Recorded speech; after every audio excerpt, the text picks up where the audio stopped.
The emergency alarm echoed through the crystal halls of Centros Prime for the first time in 3,000 years. Ambassador Thane felt the vibration through his boots as he hurried toward the Grand Assembly Chamber. Around him, beings from across the galaxy moved with the same urgent purpose, their various forms creating a strange parade of evolution's creativity. The Krillians floated past him, their energy bodies crackling with barely contained power. The tall, plant-like Viridians rustled as they walked, their bark skin showing stress patterns that made them look like living wood carvings. The metallic astrans clicked and whirred, their mechanical bodies processing thousands of calculations. Per second, Thane adjusted his simple black uniform and checked his datapad. As humanity's representative to the Galactic Confederation, he had attended many meetings, but never one called with such desperate urgency. The message had been brief and terrifying. Multiple star systems have ceased to exist. Emergency Council. Session required immediately. Inside the chamber, the massive holographic display showed a three-dimensional map of the galaxy. Red zones marked areas where entire star systems had simply vanished. Not destroyed, not conquered, not even leaving debris behind. They were simply gone, as if they had never existed in the first place. High Counselor Valen of the Krillians began the session with words that chilled everyone present. Fellow beings of the Confederation, we face something beyond our understanding. In the past 6 standard months, 17 star systems have disappeared completely. 3 major civilizations have been erased from existence. The chamber fell silent except for the soft hum of translation devices. Thane watched as species that had mastered technology beyond human imagination struggled to comprehend what they were seeing. The Gentari Empire, with their mastery of dimensional engineering, gone in an instant, Valen continued. The Molgoth Collective, who could manipulate gravity itself, vanished without a trace. The ancient Yevil Federation, older than most of our civilizations combined, erased as if they never existed. A Viridian representative, her bark skin now showing deep worry patterns, stood to speak. Our biosensors detected no organic signatures. Before the disappearances, no disease, no poison, no biological warfare. Whatever this force is, it operates beyond our understanding of life itself. An Astran unit rolled forward, its multiple mechanical arms gesturing at the holographic display. Probability calculations fail to provide meaningful predictions. The pattern appears random, yet our advanced computing matrices suggest an underlying intelligence. The entity responsible operates outside known physics. Thane listened carefully as each species reported their findings. The Krillians had tried to probe the phenomenon with their energy weapons, only to have their most powerful beams pass through empty space where star systems once existed. The Viridians had sent their most advanced bioships to investigate, but found nothing alive or dead to study. The Astrans had deployed their finest analytical probes, which simply stopped transmitting when they reached the affected areas. We have designated this unknown force as the Devourer, Valen announced. It consumes not just planets and stars, but space-time itself. Our greatest scientists believe it originates from outside our reality. The discussion continued for hours. Each species offered their most advanced technology and expertise. The Krillians suggested massive energy bombardments. The Viridians proposed biological countermeasures. The Astrans recommended complex mathematical models to predict and prevent future attacks. Through it all, Thane remained quiet, making notes on his simple electronic pad. Several times, other delegates glanced at him with expressions that clearly asked why the human representative wasn't contributing to the discussion. Finally, High Counselor Valen addressed him directly. Ambassador Thane, humanity has been silent during these proceedings. What contribution can your species offer in this crisis? Thane stood slowly, aware that hundreds of eyes and optical sensors were focused on him. High Counselor, before we can contribute meaningfully, we need all available data on the Devourer's movements, timing, and any environmental factors present during the disappearances. We also request detailed information about the civilizations that were consumed. A ripple of barely concealed disappointment moved through the chamber. After listening to proposals for energy weapons that could crack planets and biological solutions that could reshape entire ecosystems, the human request seemed almost primitive. Data analysis? Asked a Krillian delegate, his energy form flickering with what might have been amusement. Your species wishes to study numbers while star systems disappear? Yes, Thane replied simply. Sometimes the most advanced solutions overlook the most basic patterns. High Counselor Valen nodded formally. Very well. All requested data will be transmitted to the human delegation immediately. However, time is crucial. Our projections suggest the Devourer will claim another system within days. As the council session ended, delegates from various species approached Thane with offers of assistance. A Krillian energy being suggested that humans might want to evacuate their outer colonies. A Viridian representative offered sanctuary on their garden worlds. An Astran unit calculated the statistical probability of human survival if the Devourer continued its current consumption rate. Thane thanked them all politely, but declined their offers. Instead, he returned to the modest human embassy building on Centros Prime and immediately began reviewing the transmitted data. The files contained detailed scans, energy readings, and reports from the final moments of 17 civilizations. As he studied the information, patterns began to emerge that the advanced alien technologies had missed. The Devourer didn't strike randomly. It seemed to target systems with specific characteristics, though what those characteristics were remained unclear. Late into the night cycle, Thane finished his preliminary analysis and opened a secure communication channel to Earth. The message he composed was brief and used a code that only a few humans in the galaxy would understand. Command, this is Thane. We have a Code 7 situation in the Centros sector. Multiple civilizations eliminated by unknown entity designated the Devourer. Advanced species technology ineffective. Pattern analysis suggests non-random targeting, based on unknown criteria. Galactic Confederation requesting human assistance but expects conventional technological solutions.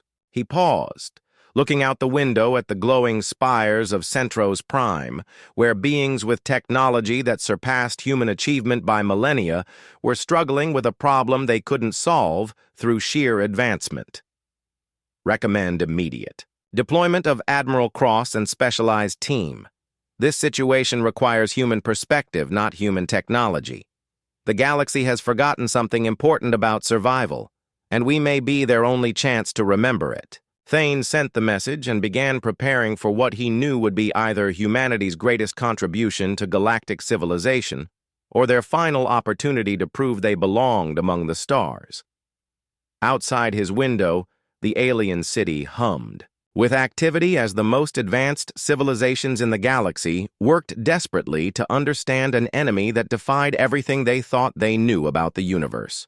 The docking bay of Centros Prime had seen thousands of magnificent vessels over the centuries. Ships that gleamed like captured stars, others that seemed to be grown rather than built, and some that appeared to phase in and out of reality itself. The arrival of the human vessel, Endurance, created a different kind of attention entirely. Where other ships announced their presence with brilliant displays of advanced technology, the Endurance simply appeared with a modest flash of ordinary light. The ship looked exactly like what it was, a tool built for function over beauty.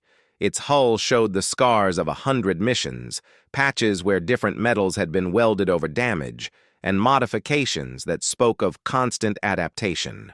Rather than perfect original design, Admiral Maya Cross stepped off the transport ramp wearing a simple blue uniform that looked almost primitive next to the flowing energy garments of the Krillians or the living bark clothing of the Viridians. She was a woman in her 50s, with gray streaking her brown hair and lines around her eyes that spoke of years spent making difficult decisions. The welcoming committee maintained polite expressions, but Cross could read their thoughts easily enough.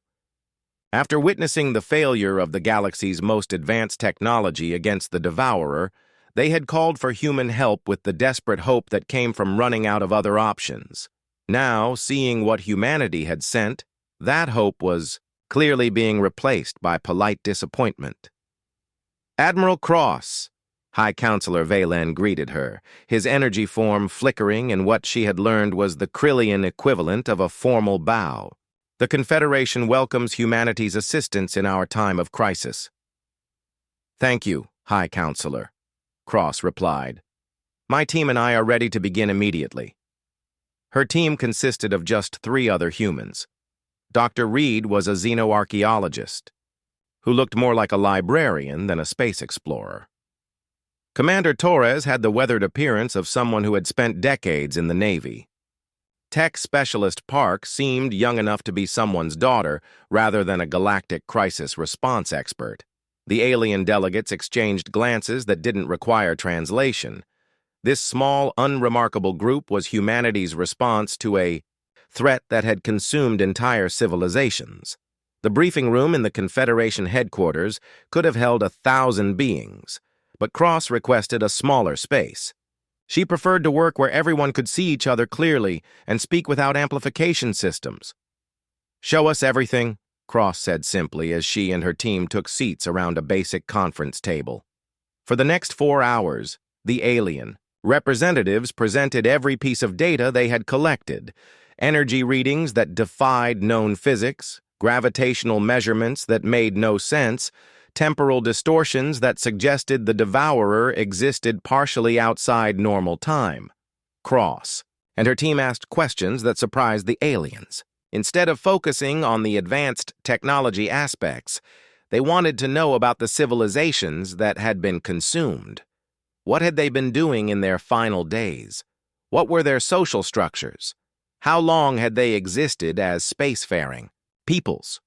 What problems had they solved and what challenges still faced them? "These details seem irrelevant to the technological threat," observed an Astran representative, its mechanical voice carrying a note of confusion. "The Devourer operates through unknown physics. Cultural information cannot provide countermeasures." Dr. Reed looked up from her notes with a slight smile. "In our experience, culture and technology are never really separate. The way a people think shapes what they build, and what they build shapes how they think." Commander Torres spread out a series of star charts on the table, marking the consumed systems with red indicators. "Admiral, look at this pattern. The Devourer isn't moving randomly through the galaxy. It's following trade routes, but only specific ones." Cross studied the charts while Tech Specialist Park worked at a simple laptop computer that looked ancient compared to the quantum processing units the other species used. "Park, what do you see in the timing data?" "Something interesting, Admiral. The Devourer doesn't consume systems instantly. There's always a delay between when it arrives and when the system disappears. For the more advanced civilizations, the delay is shorter. For younger or less developed civilizations, it takes longer." The alien representatives leaned forward with new interest. "You believe development level affects the consumption rate?" asked a Viridian delegate. "Maybe," Cross said, "or maybe it affects something else entirely." "Reed, what did you find about the consumed civilizations?" Dr. Reed consulted her handwritten notes. Every consumed civilization was what we might call post-struggle. They had solved their major survival problems, eliminated war, conquered disease, and achieved technological stability. They were, by every measure, successful species. Successful species make poor targets for consumption. The Krillian delegate's energy form brightened with curiosity. Cross stood and walked to the star chart. "Not poor targets, easy targets. Commander Torres, show them the pattern analysis." Torres highlighted additional information on the charts. "The Devourer avoids systems with ongoing conflicts, unsolved problems, or recent struggles. It seems to prefer civilizations that have achieved what they consider perfection. The room fell silent as the implications became clear. Every species in the Confederation considered themselves highly advanced and successful. They had solved the problems that had plagued their ancestors and achieved technological mastery over their environments. "You're suggesting the Devourer targets success itself," High Counselor Valen said slowly. "Not success," Cross replied. "Completion. The Devourer feeds on civilizations that believe they've finished growing, finished struggling, finished becoming something more than they are." An Astron unit processed this information for several seconds before responding. "This theory lacks scientific basis. How can an entity consume abstract concepts like growth or struggle?" Tech Specialist Park looked up from her computer. "Admiral, I've been analyzing the quantum signatures from the consumed systems. There's a specific energy pattern that disappears just before each system is taken. It's very faint, but it's consistent." Cross nodded. "The signature of potential.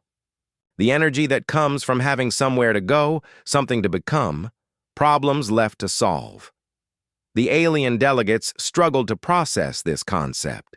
Their civilizations had spent millennia working toward the goal of solving all problems, eliminating all struggles, achieving perfect technological harmony. "If your theory is correct," a Viridian representative said slowly, "then our advancement makes us targets rather than protecting us." "Yes," Cross said simply, "and humanity's lack of advancement makes us either invisible to the Devourer or uninteresting to it." Commander Torres added another layer to the star charts.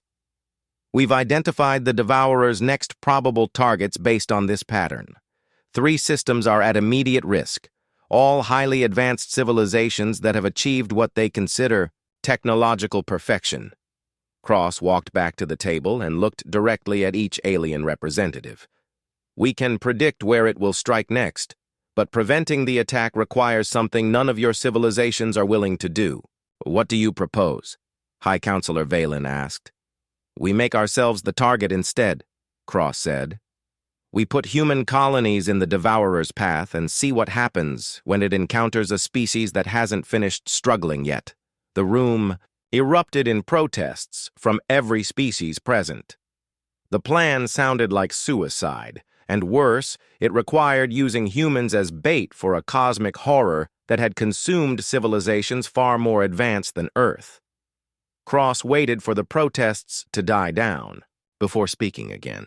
"Every species in this room has technology that surpasses humanity by thousands of years. You can manipulate energy, reshape matter, predict the future, and travel between dimensions.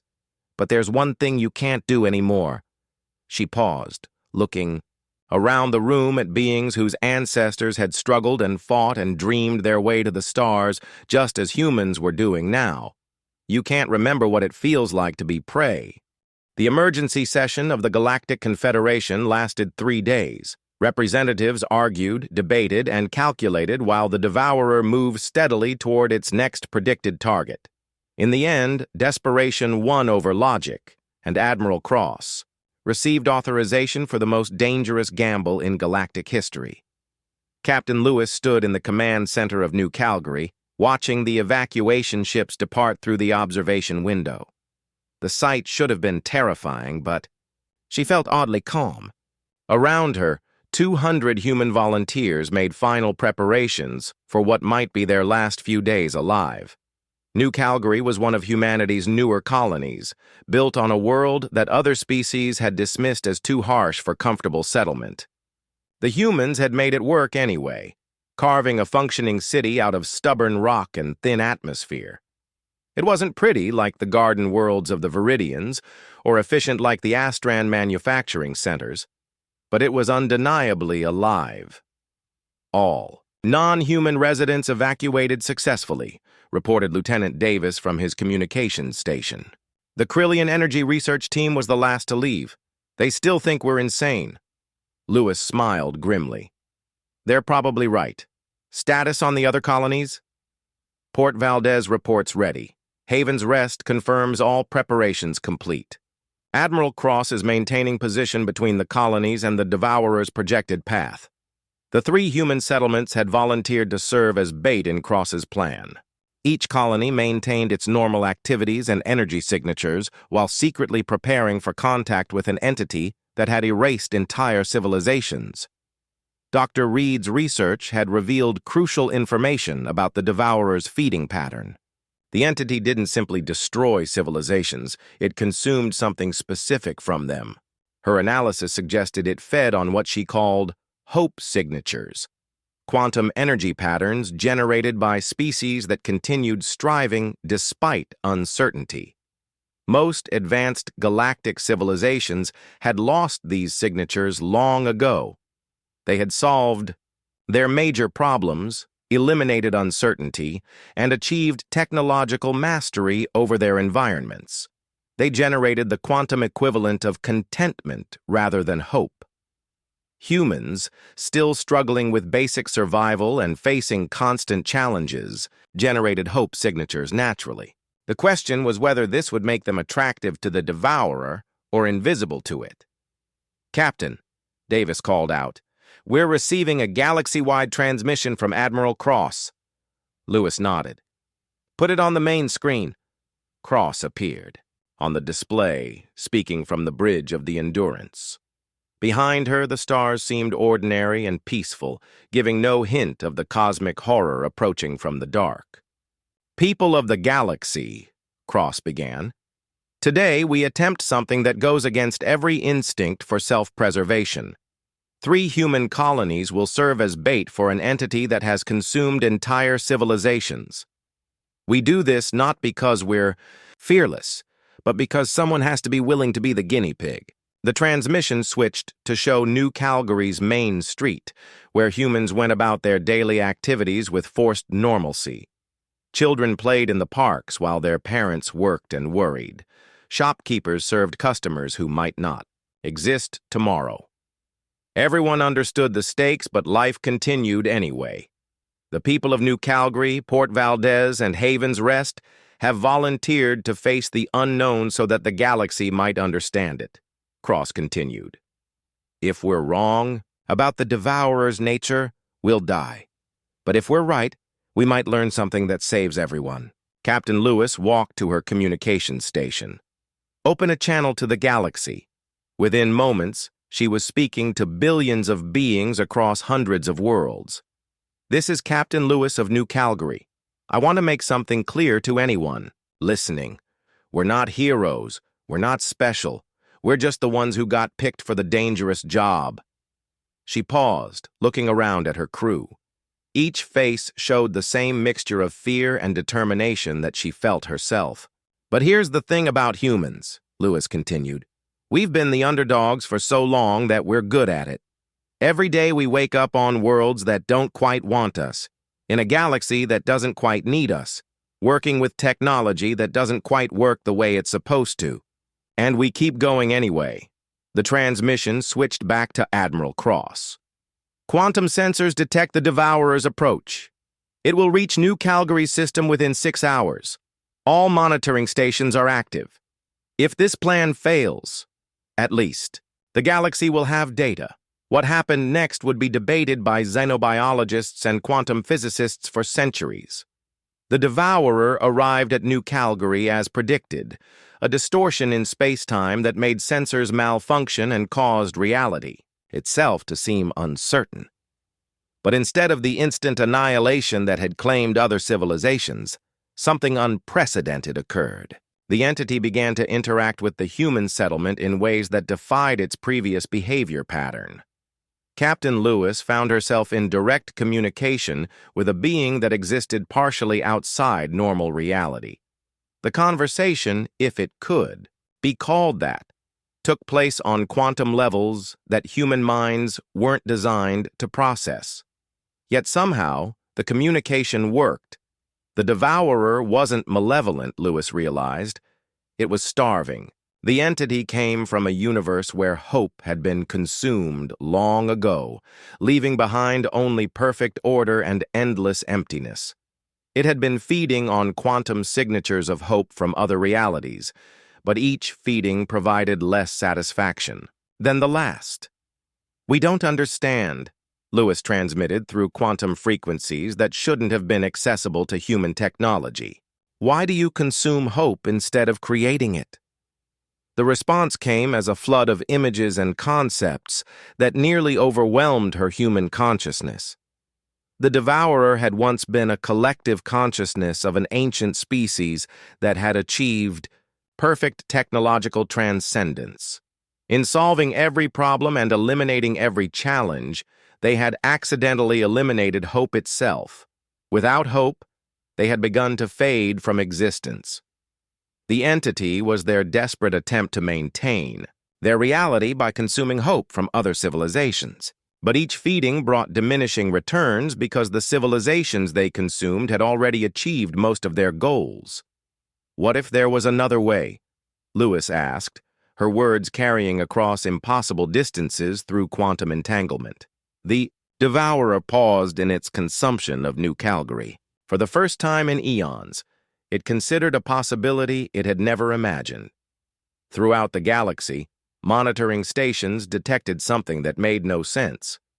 The Devourer had begun consuming New Calgary, but the process had slowed, then stopped, entirely. The human colony remained intact, while the cosmic entity that had erased entire civilizations hesitated. Dr. Reed, monitoring from Admiral Cross's ship, watched quantum readings that shouldn't have been possible. "Admiral, the hope signatures from New Calgary aren't decreasing. If anything, they're getting stronger." Cross studied the readings with growing amazement. "The humans aren't just surviving contact with the Devourer, they're affecting it. On New Calgary," Captain Lewis continued her impossible conversation with a being that existed beyond normal space and time. Around her, the colonists went about their daily routines with stubborn determination, generating quantum signatures of hope even while facing cosmic annihilation.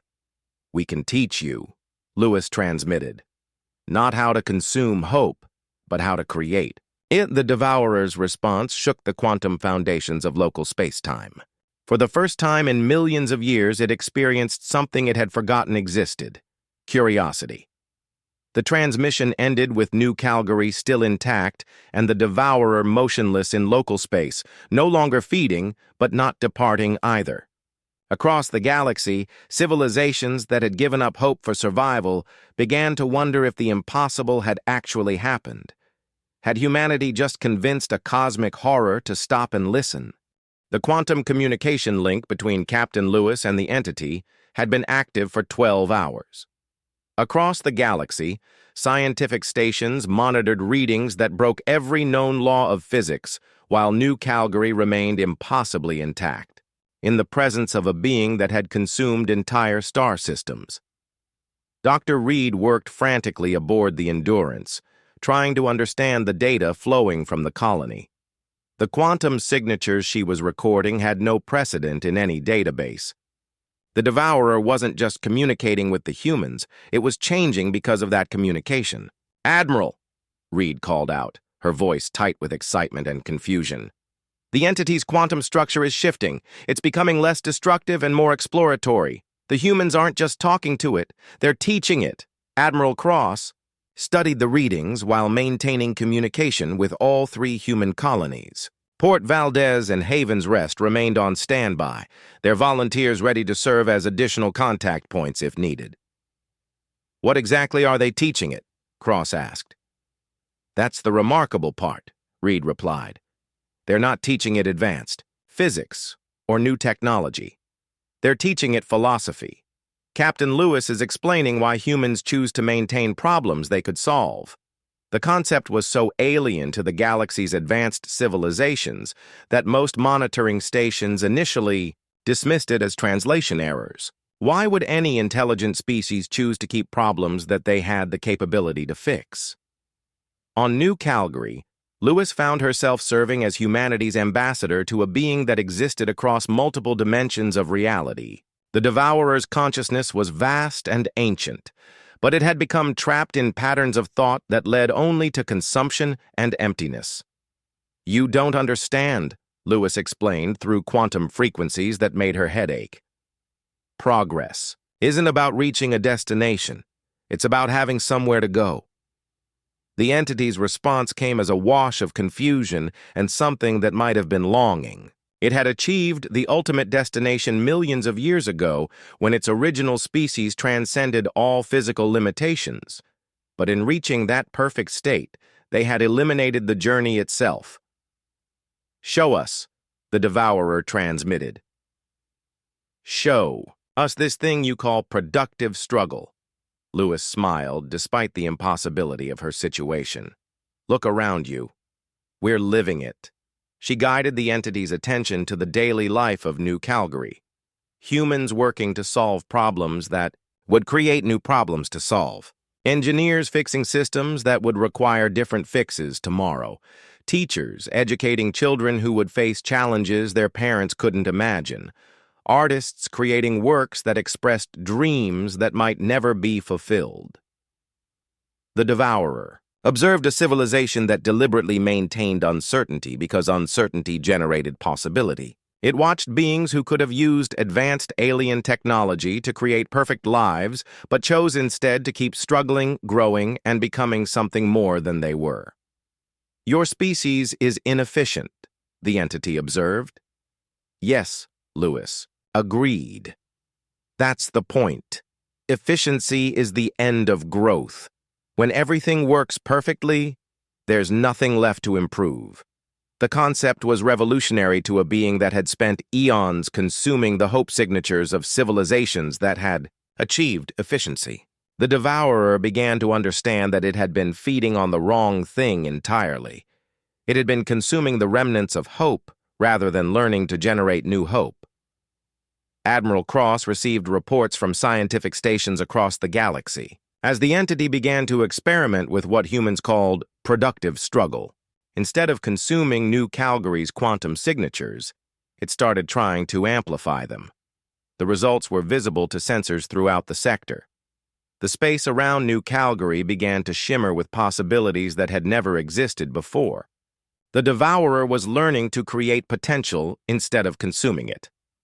"Captain Lewis," Cross transmitted, "the entity is attempting to reproduce the quantum effects it observes in your colony. It's trying to learn how to generate hope rather than consume it." Lewis felt a moment of pride that was immediately followed by deeper concern. "Admiral, it's asking about the civilizations it already consumed. It wants to know if the process can be reversed." The question sent shockwaves through the Galactic Confederation. Could entire civilizations be brought back from non-existence? The concept violated everything they understood about the nature of reality itself. The devourer's next communication provided an answer that was both hopeful and terrifying. Using its mastery over space-time, the entity could potentially reconstruct the consumed worlds and their inhabitants. But it would require something from the galaxy that no civilization had ever been asked to give up. "It wants us to become less perfect," Dr. Reed reported after analyzing the entity's transmission. "It's offering to resurrect the consumed civilizations, but only if the surviving species agree to reintroduce struggle and uncertainty into their societies." The proposal created chaos in the Galactic Confederation. Species that had spent millennia eliminating war, disease, and hardship were being asked to voluntarily bring some of those challenges back. High Counselor Valen's response spoke for most of the galaxy. "The entity asks us to become primitives again, to deliberately make our civilizations worse than they are." Captain Lewis, still maintaining her impossible dialogue with the devourer, transmitted a clarification that reached every world in the Confederation. "Not worse, growing. There's a difference between problems that destroy and problems that create." She explained humanity's approach to managed challenge. Humans didn't seek out diseases or wars, but they did maintain spaces for uncertainty, creativity, and struggle. They competed in sports that nobody needed to win. They created art that served no practical purpose. They explored space not because they had to, but because the unknown called to them. "We keep problems that make us better," Lewis concluded. "We solve the problems that make us smaller." The devourer began to understand the distinction. It had. been consuming civilizations that had solved all their problems, including the ones that fostered growth. But humans had learned to maintain constructive challenges while eliminating destructive ones. The entity's next action amazed monitoring stations throughout the galaxy. It began to reverse its consumption of space-time, not just halting the destruction, but actively rebuilding the quantum foundations of reality in the consumed areas. "It's creating possibility space," Dr. Reed reported with wonder. "The entity is rebuilding the quantum frameworks where civilizations used to exist, but it's adding elements of uncertainty and challenge that weren't there before." The first resurrections began 3 days later. Worlds that had been consumed by the Devourer flickered back into existence, but they were different. The returning civilizations found themselves facing challenges they thought they had eliminated forever. The galaxy watched in fascination and horror as perfectly ordered societies suddenly had to deal with problems they hadn't encountered in thousands of years. Some adapted quickly, rediscovering the joy of overcoming obstacles. Others struggled with the concept that their perfect worlds had been deliberately made imperfect. But all of them were alive again, existing in a reality that the Devourer was learning to nurture rather than consume. Captain Lewis concluded her communication with the entity as it prepared to continue its work of resurrection and renewal. "What will you call yourself now?" she asked. "Devourer doesn't seem appropriate anymore."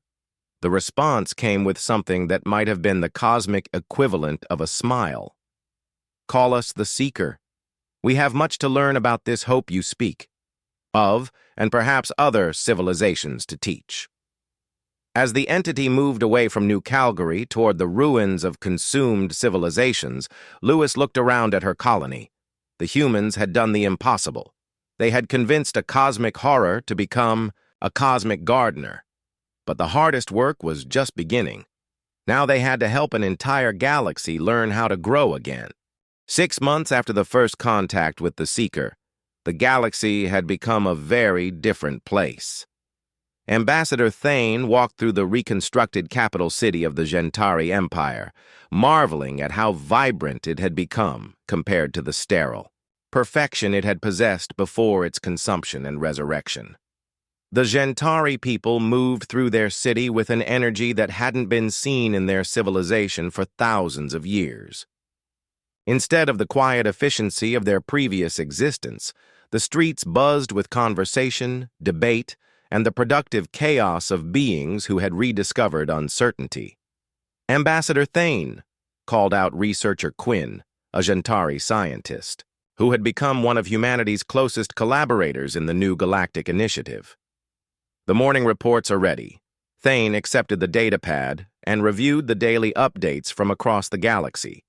The challenge protocol, as it had come to be known, was now active on over 300 worlds. Advanced civilizations were voluntarily reintroducing elements of uncertainty and struggle into their societies, not to make life worse, but to make growth possible again. The results were remarkable. Art had returned to worlds that hadn't seen creative expression in millennia. Scientific breakthroughs occurred daily as researchers pursued questions they weren't certain they could answer. Even simple pleasures like games and sports had been revived as civilizations rediscovered the joy of activities that served no purpose except enjoyment. The Krillians report successful implementation of their challenge protocol, Thane read from the updates. They've voluntarily limited their energy manipulation abilities on designated worlds, forcing their people to find creative solutions to problems they used to solve through pure power. Researcher Quinn's expression showed the equivalent of amazement in Gentari body language. 6 months ago, we would have called that madness. Now our children ask us why we ever thought perfection was better than possibility. The transformation hadn't been easy. Many civilizations struggled with the concept of deliberately introducing challenges into their lives. Some worlds had attempted to implement the challenge protocol, but had chosen problems that were destructive rather than constructive. That was where humanity's unique experience proved invaluable. Humans had spent their entire existence navigating the line between challenges that fostered growth and challenges that caused harm. They became the galaxy's consultants on productive struggle. Dr. Reed had established the Institute for Constructive Challenge on Earth, where representatives from across the galaxy came to learn the delicate art of maintaining problems worth solving. The Institute's motto, suggested by a human philosopher, had been translated into over 1,000 languages. Not all struggles are worth having, but having no struggles is not worth living. Admiral Cross reviewed reports from her flagship as the Endurance traveled between systems that were implementing the challenge protocol. Her role had evolved from military officer to something that had no precedent in galactic history, a consultant on controlled imperfection. "Admiral," called Tech Specialist Park from her station, "we're receiving a priority transmission from the Seeker." The entity that had once been the Devourer now worked alongside the Galactic Confederation as a partner rather than a threat. It had learned to cultivate hope instead of consuming it, but its vast consciousness sometimes struggled with concepts that came naturally to younger species. "Seeker, this is Admiral Cross," she responded to the transmission. The reply came through quantum frequencies that had been modified to be less overwhelming to human consciousness. The Seeker had learned to communicate without accidentally damaging the minds of the beings it spoke with. "Admiral Cross, we require guidance. The Molgoth Collective requests resurrection, but their previous civilization was built entirely on gravitational manipulation. How do we restore them while implementing constructive challenges?" Cross smiled at the question. 6 months ago, a cosmic entity that could reshape reality was asking humanity for advice on how to make civilizations appropriately imperfect. "Seeker, remember the principle we discussed. Don't take away their core abilities, but give them reasons to use those abilities in new ways. Create problems that require creative applications of gravitational manipulation rather than just raw power." "Understood. We will resurrect the Molgoth with gravitational anomalies that require artistic solutions rather than simply overwhelming force." The transmission ended, and Cross returned to her reports. The galaxy was full of similar consultations now. The Viridians were learning to maintain wildernesses that couldn't be completely controlled. The Astrans were deliberately introducing variables into their calculations that required intuitive leaps rather than pure logic. Most importantly, species that had been isolated by their own perfection were collaborating again. When every civilization had solved all their problems, there had been little reason for different species to work together. Now, with each species maintaining different types of productive challenges, cooperation had become essential. Commander Torres approached with the latest updates from the human colonies that had served as bait for the original Devourer. "Admiral, Captain Lewis sends her regards from New Calgary. They've been chosen to host the first interspecies challenge workshop. The workshop would bring together representatives from 50 different civilizations to share techniques for maintaining a constructive struggle. Humans would teach the art of beneficial competition. Krillians would demonstrate energy challenges that fostered creativity. Viridians would show how to maintain ecological uncertainty that promoted adaptation rather than destruction." "What's the latest from Earth?" Cross asked. "Earth Command reports they're overwhelmed with requests for human advisors," Torres replied. "Every major civilization wants humans to help them design appropriate challenges for their societies. We've gone from being the galaxy's least advanced species to being its most in-demand consultants." Cross nodded with satisfaction. Humanity had found its place in the galactic community not by becoming more advanced, but by helping others remember the value of staying unfinished. A priority alert interrupted her thoughts. A new message was arriving from the outer rim of the galaxy, transmitted through the emergency channels reserved for the most urgent situations. "Admiral Cross, this is Deep Space Monitor Station Epsilon," came the transmission. "We've detected something unusual in the Andromeda Galaxy. It appears to be a civilization that has achieved perfect order. They're sending distress signals, but not because they're being attacked. Cross felt a familiar mixture of curiosity and concern. What's their situation? They're dying of boredom, Admiral. Perfect order, no challenges, no uncertainty, no growth. They've heard about what happened here and are requesting assistance. They want to know if humans can teach them how to be imperfect again. Cross looked out the observation window at the stars, each one representing worlds where beings were learning to embrace controlled chaos, productive struggle, and the beautiful. Uncertainty of having somewhere to go and something to become. Set course for Andromeda, she ordered. Looks like the galaxy's troubleshooters have work to do. As the Endurance prepared for the long journey to another galaxy, Cross composed her mission report to Earth Command. The message was brief, but captured the essence of humanity's new role in the cosmos. Mission update. Galaxy successfully taught to maintain constructive imperfection. Art, science, and cooperation levels at historical highs. The Seeker continues excellent work as cosmic gardener of possibility. Request permission to extend operations to Andromean Galaxy, where another civilization has achieved fatal perfection. Humanity's expertise in productive struggle required urgently. She paused before adding the final line. We've become good at being the galaxy's emergency response team. Not because we solve every problem, but because we know which problems are worth keeping.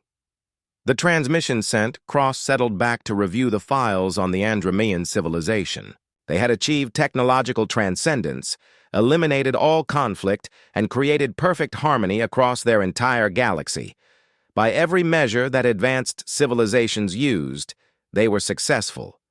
They were also slowly dying as a species, because success without struggle had eliminated their will to exist. Dr. Reed joined Cross at the observation window as the Endurance entered hyperspace. Another civilization that achieved too much too quickly, Reed observed.